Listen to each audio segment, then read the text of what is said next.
Miss Rosel Motivero. Siya ang nag-cast for Francine and Seth. Okay, thank you. That's all from me. Okay. Thank you so much, Sir Neil. For our second question, we would like to call on Romel Gonzalez of Police Files Tonight. Yes, hello. Good afternoon. My question is to the whole cast. Briefly, pwede niyong pakikwento kung ano yung role niyo at kung gaano kalapit sa tunay niyong pagkatao yung role niyo sa pelikula.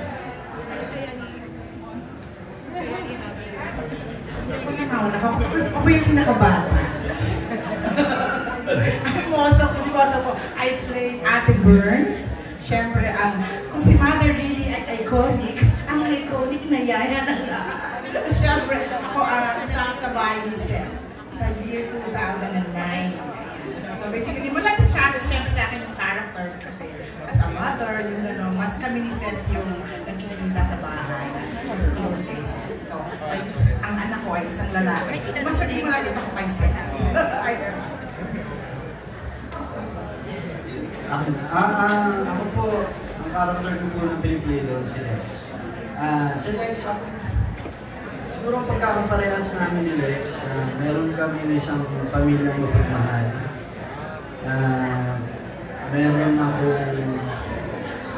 Meron akong gusto sa buhay, and mahal ko ang pamilya ko, mahal ako ng pamilya ko, tanggap ko ang pamilya ko, tanggap din ako ng pamilya ko. Siguro yun yung pinagkaparehas namin ni Lex. At syempre, parehas kaming lover boy. Yun po. Ako po role ko po si Bonbon. Kapatid ko po si, ate ko po si Francine. And for me po yung, kumbaga, kaparehas ko sa role ko is, sa tomboy po kasi may ate rin po ako. So, ayun. And yung ate ko rin po talaga yung pinaka-close ko sa aming magkakapatid. Kapag may kailangan ako, kailangan ko po ng tulong, kailangan ko ng support na sibang bagay. Yung ate ko po talaga yung nilalapitan ko. Kaya, ayun, hindi rin po magang nahirapan sa role, or hindi po nahirapan mag-adjust sa role dahil parang ganun din po kasi nalagay nangyari sa life ko. Ako naman po, piniplay ko po yung character ni Karen. Ang masasabi ko po na pagkakapareho namin ni Karen is pareho kami perfectionist.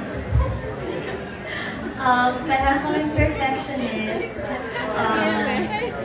Yung may pagkamatapang siya, and she's a very independent woman. At ang masasabi ko, mapagmahal siyang anak, lalo sa papa niya, at mapagmahal na ate, kasi yun nga po. Nakakatawa nga po kasi pareho lang kami ng edad ni Izzy dito, pero ako po yung ate niya. Pero nakakatawa naman po kasi parang nakikita ko rin po sa kanya yung bunso kong kapatid dahil may kapatid po akong lalaki, nag-iisa lang po siya. So ayun po yung mga pagkakapareho natin, yung pagiging isang ate at yung pagiging isang anak. Thank you and congratulations. Thank you so much, Sir Romel. For our third question, we would like to call on Cesar Batima of Net25. Okay, for Francine, this is your first movie, right? My question is, how does it feel to finally have your love team on the big screen, and what adjustment did you consider to keep your fans so excited?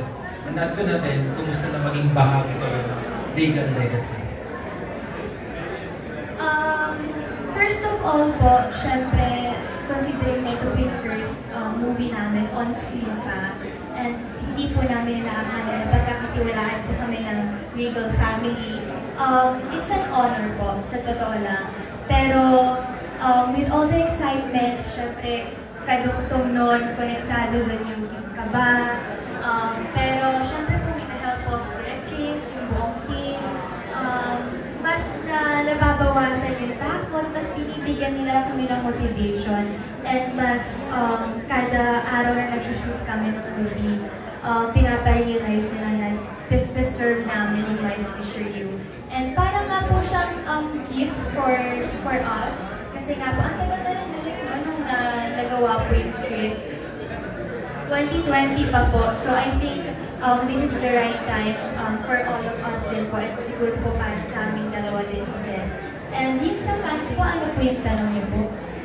Yung ikikip niyo yung fans na excited kasi this is your first day in the film. Kung paano po sila i-excite? Sa totoo lang po, hindi rin po namin alam. Sa amin po, ito pong pelikula na to, yung pasasalamat din po namin sa pag-support at pagmamahal nila sa amin. Kasi grabe po sila mag-support sa amin at kung paano nila kami ina-consta, pag hindi nila kami nakikita sa TV. This time, parang it's a bigger gift for all of them. Kasi on-screen na po at sana magustuhan po nila to kasi this movie is made with love and passion. Set this up for the Yun. Sa mga nagmamahal sa amin, regalo namin. Regalo. Kasi kita namin na hinahanap nila kami. Na sana magkameron kami ng proyekto. Pero sa amin naman, hindi lang ito basta ginawa namin na dahil may pelikula tayo talaga namin. Ang emosyon na binigay namin dito, especially kaming dalawa ni Francine, yung emosyon na dito tayo matatandaan ng tao. Ito yung una nating palabas. Dito, maraming nag-aabang. Para kasi sa amin, hindi na kami gumagawa ng pampakilig lang ng pelikula eh.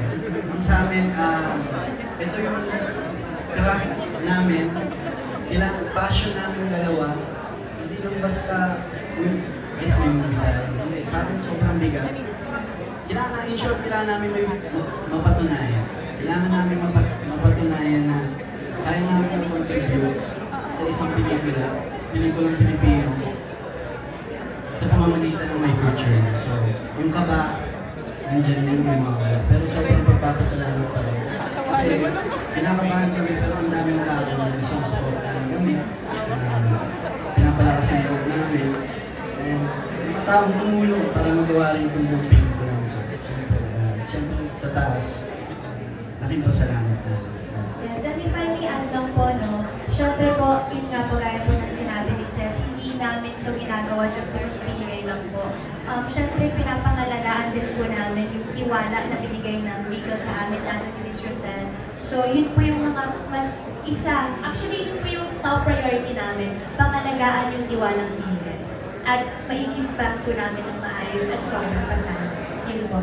And congratulations once more. Congratulations po sa lahat. Thank you so much, Sir Cesar of Net25. For our next question, we would like to call on Nas Tavares of Pinayot po namin sa kanya. At sobrang, iba po kasi sila eh. Pero we look up to them po. They are an inspiration po sa amin. Kahit kanina naman po siguro sa industriya to. But yun lang po, nakakatuwa and at the same time nakaka-pressure po kasi parang ang laki ng hinihintay at inaabangan sa amin ng mga tao. But then again po, ito po yung mga baby steps namin sa career namin at sana nandiyan din sila to guide us and to support us sa mga baby steps namin papunta sa top. Si Seth. Katniel is Katniel. Gusto namin, at the end of the day, Francet kami. Yeah, very well. Yeah, yes. So, siyempre mga fans niyo kasi sobrang dami. Aramdam namin sa social media, inaabangan talaga. Gaano kahalaga sa inyo ang role or participation ng fans sa career ninyo bilang love team?